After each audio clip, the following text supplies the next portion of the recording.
एक ऐसा गांव जिस गांव में न लोग सुन सकते हैं न बोल सकते हैं, इस गांव का नाम पड़ा है a silent village in India. तो क्या अभी भी वो डीफ एंड डम वाली बीमारी अभी भी है? बिल्कुल है। अभी भी हमारे 2 साल का सबसे छोटा बच्चा जो है वो 2 साल का है। 2 साल 150 से ज़्यादा ऐसे लोग हैं जो बोल और सुन नहीं सकते, और उसमें तकरीबन 12 ऐसे बच्चे हैं जो एजुकेशन एज में हैं जो बोल सुन नहीं सकते। उन जम्मू कश्मीर के जिला डोडा के सब डिवीजन गुंदो के इलाका दड़काई, जहां पर बहुत से ऐसे लोग हैं जो न सुन सकते हैं न बोल सकते हैं। आज भी जो बच्चे पैदा होते हैं वो भी कुछ इसी परेशानी से जो है वो गुजर रहे हैं। हमारे माँ बाप, हमारे माता पिता जो बच्चों के हैं उनके अंदर हरासमेंट है। ये हरासमेंट है कि मेरा बच्चा जो है सुनने और बोलने वाला होना चाहिए। बच्चा हो या बच्ची, उसकी कोई प्रॉब्लम नहीं है, लेकिन सारे ज़हनी तौर पे पूरा गांव दोनों बचाए थे, ज़हनी तौर पर मतलब ज़हन के टेंशन के शिकार हुए हैं ये सारे लोग। आज भी कहते हैं कि यहाँ पर ना ही प्रॉपर रोड है, एजुकेशन प्रॉपर नहीं है, और ना ही यहाँ पर लोगों को वो सहूलियत मिलती है जो इस डिजिटल दौर में लोगों को मिलती है। तो साइलेंट विलेज डडकाई है।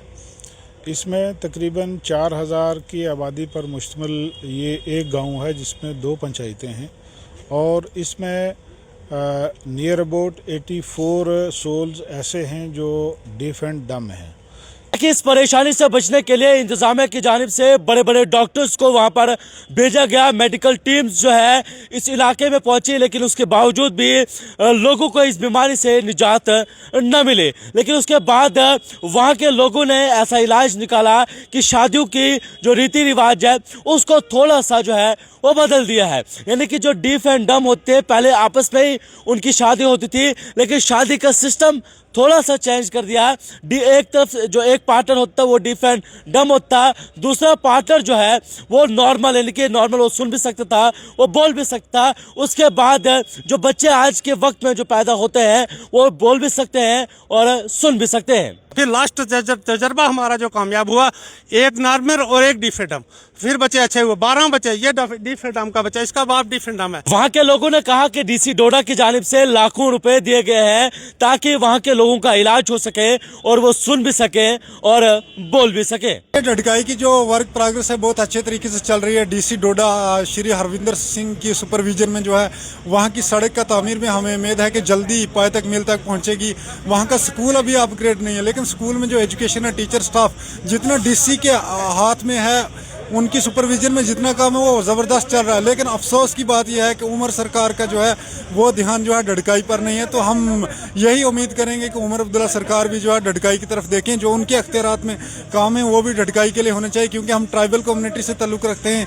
83 के करीब लोग जो है ना सुन सकते हैं ना बोल सकते हैं। काफ़ी परेशानी आ रही है। एजुकेशन की सबसे बड़ा मसला हमें बन रहा है, क्योंकि बाहर देखिए डीफ एंड डम और डिसेबल लोग जो हैं वो बड़ी बड़ी पोस्टों पर हैं। IAS और KS जितनी जो है डिग्री है वो लोग कर रहे हैं, इंजीनियरिंग वो लोग कर रहे हैं। लेकिन हमारे लोग जो हैं जो बिल्कुल सुन और बोल सकते हैं वो भी 10 से आगे बहुत कम जा रहे हैं, क्योंकि वहाँ पे स्कूल जो है वो अपग्रेड नहीं हुआ, अभी तक हाई स्कूल वहाँ पे नहीं है। तो वहाँ के स्कूल के निज़ाम को थोड़ा सा सुधारा जाए। हम उमर सरकार से यही गुजारिश करते हैं कि वहाँ की तालीम का निज़ाम जो है उसका को सुधारा जाए, ताकि हम भी आज के इस डिजिटल दौर में दुनिया की दौड़ के साथ शामिल हो सकें। साइलेंट विलेज डडकाई है।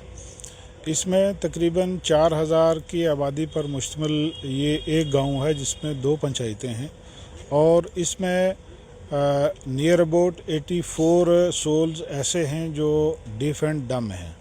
इसके लिए सरकार वक्तन फ़वक्तन जो है इन लोगों की फ़लाह व बहबूद के लिए इनको मुख्तलिफ़ किस्म और मुख्तलिफ़ स्कीमों के तहत बेनिफिट देने के लिए जो है डिस्ट्रिक्ट एडमिनिस्ट्रेशन डोडा कोशां रही है, जिसमें हमारे BDC चेयरमैन या हनीफ साहब जो है इन्होंने अपना बहुत नुमाया रोल जो है वो निभाया है। इसमें बहुत सारी टीमें जो है मेडिकल टीमें डडकाई विलेज का जो है उन्होंने दौरा किया। डिस्ट्रिक्ट एडमिनिस्ट्रेशन ने भी बहुत बार डडकाई विलेज का दौरा किया,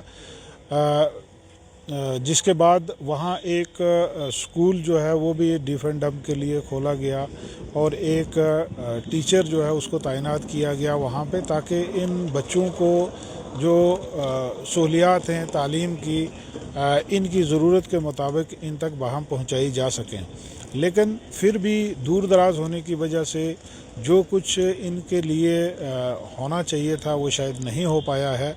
अभी रिसेंटली पिछले कुछ दिनों में डीसी साहब ने एक इनिशिएटिव लिया है कि हम देखें कि इस साइलेंट विलेज के लिए इससे पहले डिस्ट्रिक्ट एडमिनिस्ट्रेशन की तरफ से या सरकार की तरफ से क्या क्या इक़दामात अभी तक उठाए गए हैं, उनका क्या रिज़ल्ट निकला है और आगे हमें क्या करना चाहिए ताकि हम इन लोगों के लिए कुछ ऐसा कर पाएँ ताकि ये अपनी आगे आने वाली ज़िंदगी में अपने आप को सेल्फ रिलिएंट बना सकें और अपने कदमों पे खड़ा हो सकें। डीसी साहब ने पेन ली और इनके लिए हम क्या कर सकते हैं, गवर्नमेंट क्या कर सकती है। ये बड़ा पुराना मैटर है। 1901 में पहला डिफरेंडम हुआ इस गांव के अंदर और उसके बाद 1990 में 46 लोग थे। उस दिन से आज तक मैं स्कूल की कोशिश करता रहा कि ये लोग जो हैं इनके लिए स्कूल हो हमारी गवर्नमेंट की तरफ से। बड़ी असम्बली में भी ये सवाल उठा, जितनी भी सरकारें आई सब असम्बली में ये सवाल उठा। और पिछली बार मैं राजस्थान बीकानेर गया था, वहाँ एक प्रोग्राम था डिफरेंडम का। 1100 डिफरेंडम थे वहाँ क्या राजकुमार गोस्वामी जी और लोकेश कावड़ा जी, और उन्होंने एक बहुत बड़ा वहाँ प्रोग्राम किया। बड़े बड़े प्रोफेसर, बड़े बड़े हाई डिग्री डिफरेंडम लोग वहाँ हमने देखे और वहाँ देखा हमने कि दुनिया दूर पहुँच गई है। इंडिया भी बहुत आगे तरक्की कर गया, डिफरेंडम ही पड़ गए हैं। लेकिन हमारे साथ उस दिन से आज तक मैं स्कूल मांगता रहा, लेकिन किसी भी गवर्नमेंट ने इन डिफरेंडम बच्चों को स्कूल नहीं दिया आज तक सरकारी तौर पे। फिर मुस्तफा फाजली साहब पिछली बार आए, उन्होंने कहीं एक मेरा वाइट पड़ी थी, कहीं वो बाहर थे कहीं तो उधर से एक अंग्रेज़ को भी लेके वह यहाँ उस गांव में पहुँचे। उन्होंने फिर कहा कि मैं वॉलंटियरी तौर पे मैं यहाँ स्कूल खोलना चाहता हूँ, क्योंकि हैदराबाद सिकंदराबाद में मैंने 2 बच्चे ट्रेन करवाए थे इनको पढ़ाने के लिए। लेकिन किसी भी गवर्नमेंट ने उनके साथ जनाब अली आज तक स्कूल नहीं दिया, तालीम से महरूम रखा। ये तो एक बात हो गई। उसके बाद जनाब अली काफ़ी सारी टीमें वहाँ आई, काफ़ी सारा मीडिया वहाँ आया। जनाब अली बीनू जोशी हिंदी सर्विस की ये वहाँ आई, और इकनॉमिक्स डिपार्टमेंट 3 बार वहाँ आया, और उसके बाद science technology department doctor C Rajdan साहब, डॉक्टर रेनू नंदा जी, और उसके बाद जनाब अली हीरिंग एड मशीनें मैंने अली जंग वालों से बम्बई से ये 2004 में जब डॉक्टर पावन कोतवाल साहब यहाँ थे उधर इनको दिलाई। फिर आर्मी ने इसको अडॉप्ट किया, इसकी मेडिकल बोर्ड की टीम भी वहाँ पहुँची। एडमिनिस्ट्रेशन ने बहुत काफ़ी सारा काम किया इनके लिए। लेकिन जुलाई से वो सारा स्कूल जो है वो ठप होकर रह गया है और कोई भी स्कूल पढ़ाने के लिए इनको नहीं है। ये लोग अभी कुछ नहीं किया जा रहा है गवर्नमेंट की, यहाँ से यूटी गवर्नमेंट की तरफ से कुछ नहीं है, स्टेट गवर्नमेंट की तरफ से कुछ नहीं है, सेंटर से डॉक्टर ये कहता है। राजकुमार गोस्वामी जी से मैंने बात की, वहाँ एक NGO है राजस्थान से, वो NGO साहब वो उनके वहाँ कंपनी वाले यहाँ आए, उन्होंने प्रोवाइड किया था कि हमें डीसी साहब अगर रिकमेंड करेगा तो हम इनको सोलर लाइट देंगे। 10 किलोमीटर के अंदर हमारे पास प्राइमरी स्कूल है। बड़े अफसोस की बात यह है कि 10 किलोमीटर के अंदर कोई भी प्राइमरी स्कूल नहीं है, क्योंकि जब गवर्नमेंट की गाइडलाइन है कि एक स्कूल जो है वो 1 किलोमीटर पे होना चाहिए। ऐसा हिली एरिया एक तेसा फाटी एक जगह है, वहाँ हमारे पास 22 बच्चे जो वहाँ इलिटरेट रह गए, पढ़ने के बगैर रह गए। पिछली बार डीसी साहब का मैं शुक्रिया अदा करता हूँ, इन्होंने एक टीचर वहाँ भेजा था। वहाँ सीजनल स्कूल नहीं खोल सकते है ये गवर्नमेंट, क्या करेगी ये कौन क्या काम किया इन लोगों के लिए। उस हिली एरिया 90 डिग्री पे है ये गाँव जो है, और ये ऐसा गाँव है तो बच्चों को आना जाना बहुत मुश्किल है। रोड की फैसिलिटीज मतलब रोड भी नहीं है, वहाँ रोड से भी महरूम रखा गया। और उसके बाद मैं चाहता हूँ कि हमारी हायर सेकेंडरी होनी चाहिए वहाँ, क्योंकि हमारी बच्चियाँ पढ़े, हमारे लोग हमने पढ़ा, हमारे लोग काफ़ी हैं। इस वक्त डिस्ट्रिक्ट डोडा में गुज्जर कम्युनिटी के अंदर अगर देखा जाए तो ढड़काई के सबसे आगे मुलाजिम सबसे ज़्यादा है, लेकिन गवर्नमेंट की तरफ से हमें हमारे साथ बड़ा इम्तियाज़ बढ़ता जा रहा। क्यों जो बच्चे पैदा होते हैं, जो जन्म देते हैं बच्चे, तो क्या अभी भी वो डीफ एंड डम वाली बीमारी अभी भी है? बिल्कुल है अभी भी। हमारे 2 साल का सबसे छोटा बच्चा जो है वो 2 साल का है। 2 साल के अंदर और अचानक किसी भी फैमिली में नमूदार हो जाते बच्चे।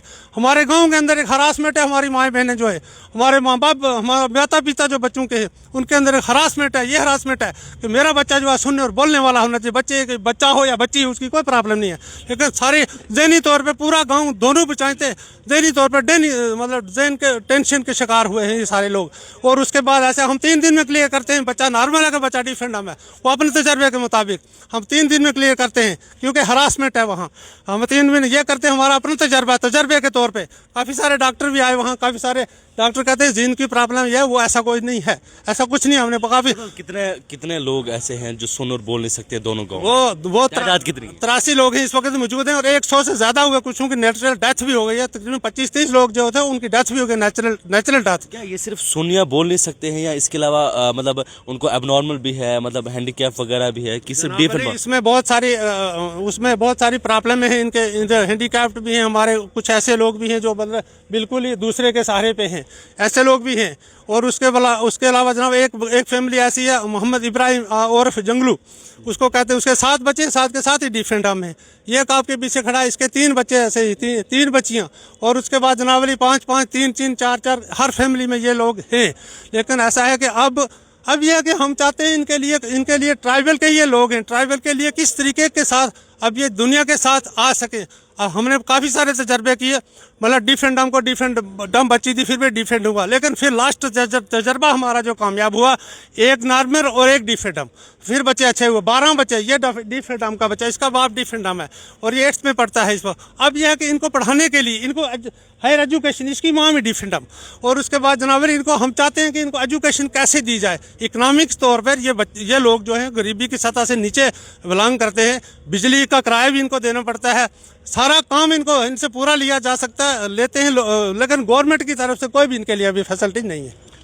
साइलेंट विलेज इन इंडिया, जिस जिक्र पूरे हिंदुस्तान भर में लिया जाता है, और इस गांव का नाम जो है साइलेंट विलेज इन इंडिया पड़ा है। आज भी ये लोग जो है बेसिक फैसिलिटीज से महरूम है, लेकिन फिलहाल के लिए एक स्पेशल स्कूल जो है वो खोला गया है, और इसके अलावा अब डिपार्टमेंट या डिस्ट्रिक्ट एडमिनिस्ट्रेशन की जानिब से वहाँ पर तामीर और तरक्की के काम जो है वो शुरू कर दिए हैं। हमारा ढड़कई गांव, जो कि साइलेंट विलेज ऑफ इंडिया के नाम से भी जाना जाता है, वहाँ की जो तमाम ट्राइबल पॉपुलेशन थी, सबसे पहले उनको क्या क्या चीज़ों की ज़रूरत है एजुकेशन सेक्टर की तरफ से, एग्रीकल्चर, अलग अलग जो एनिमल हस्बेंड्री, शीप हस्बेंड्री, उस सब के बारे में डिस्कशन हुई। इसमें हमारे ऑनरेबल मिनिस्टर फॉरेस्ट, उनकी तरफ से हमें एक निर्देश आए थे कि जो भी चीज़ें इन लोगों की बेहतरी के लिए करनी है उसका एक प्रपोजल बना के सबमिट किया जाए। तो आज स्टेक होल्डर कंसल्टेशन हुई, और उसके बाद हमारी एक नॉन प्रॉफिट ऑर्गेनाइजेशन है बिंदे इंटरनेशनल। बिंदे इंटरनेशनल एक ऐसी नॉन प्रॉफिट ऑर्गेनाइजेशन है जो वीमेन एम्पावरमेंट में काम करती है। तो बेटी बचाओ बेटी पढ़ाओ के तहत हमने इनको यहाँ पे इनवाइट किया था, और आज इन्होंने यहाँ पे आके हमारे जो ट्राइबल्स हैं उनसे इंटरेक्ट किया, उनको बताया कि बिंदे इंटरनेशनल कैसे सोलराइजेशन में काम कर रहे हैं, कैसे जो हमारी बच्चियाँ हैं उनको 5 महीने का एक कोर्स कराती हैं, जिससे वो सोलर लाइट्स बनाने, उनको ठीक करने और आगे सोलर इंफ्रास्ट्रक्चर में एक अच्छे इंजीनियर के तौर पे अपना करियर बनाने में काम कर सकती हैं। बहुत खुशी होती है। आज हमारे साथ यहाँ पे 2 बच्चियाँ भी हैं मड़वा वाड़वन से। ये पहले ही बिंदे इंटरनेशनल के साथ ट्रेन होके आई हैं, और आज इन्होंने अपना एक्सपीरियंस यहाँ पे शेयर किया, और हमारे इन ट्राइबल पेरेंट्स को, ट्राइबल बच्चों को मोटिवेट किया कि कैसे इन्होंने एक इंजीनियर के नाते अब काम करना शुरू कर दिया और अपने पैरों पे खड़े हो चुके हैं।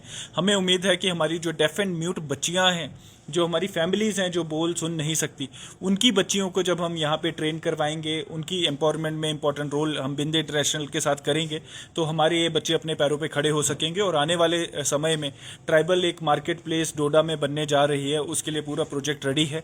उस मार्केट प्लेस में इन बच्चों की दुकानें होंगी, और ये बच्चे फिर कल को पूरे डिस्ट्रिक्ट में जो सोलर गाड़ियाँ हैं, या सोलर जो हमारी लाइट्स हैं, या सोलर हीटर्स हैं, या जो भी हमारी जकेडा का इंफ्रास्ट्रक्चर है, जितना भी सोलर है, आप जानते हैं फ्यूचर सोलर है, तो इन बच्चों को एक करियर बनाने का अच्छा मौका मिलेगा। ना सिर्फ ये, तकरीबन हमारी 500 जो ट्राइबल फैमिलीज हैं, ट्राइबल लोग हैं, उनको आज सोलर इंटरनेशनल के जरिए चेयरमैन साहब के हाथों सोलर बिंदीज, जिसको एक लाइट, सोलर लाइट बोला जाता है, सोलर लाइट का नाम है बिंदी, उस लाइट में काइंड ऑफ सोलर पैनल लगा है, और सोलर पैनल के जरिए वो चार्ज भी होता है, और उसी लाइट में हमारे मोबाइल फ़ोन चार्ज करने का भी प्रोविज़न है। तो हमारे जो है ट्राइबल लोग हैं जो अपने माल के साथ पहाड़ों पे जाते हैं, जंगलात में जाते हैं, जहाँ पे बिजली का प्रावधान नहीं होता, वहाँ पे छोटा सा एक सोलर पैनल लगा के अपनी लाइट भी चार्ज कर सकते हैं और अपने फ़ोन भी चार्ज कर सकते हैं। ढड़कई गांव हमेशा से डिस्ट्रिक्ट एडमिनिस्ट्रेशन की एक प्रायोरिटी रही है। आप जानते होंगे जब 2 साल पहले हमने यहाँ पे कार्यभार संभाला था, सर के गाइडेंस में ही हमने वहाँ पे PMGSY का जो बचा हुआ काम था वो शुरू करवा के कंप्लीट कराया था। जो हमारे छोटे रास्ते थे वो भी हमने कंप्लीट कराए थे, और आपने देखा होगा तकरीबन 6 महीने पहले जो बची खुची रोड थी वो भी हमारे PMGSY 4 में टेकअप हो गई है, और उसका काम इस टाइम अच्छे ज़ोर शोर से चल रहा है।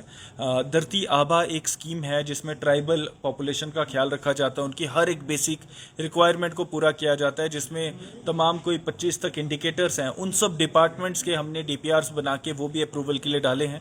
आने वाले समय में आप देखेंगे कि धरती आबा में इन स्कूल्स में इंफ्रास्ट्रक्चर दिया जाएगा, बिल्डिंग्स बनाई जाएंगी, हेल्थ फैसिलिटीज़ दी जाएंगी, ट्राइबल की तरफ से आधार सेंटर दिए जाएंगे, मेडिकल सेंटर दिए जाएंगे। वो सारे प्रपोजल बन के रेडी हैं और हमारे ऑलरेडी सबमिटेड हैं। मुझे उम्मीद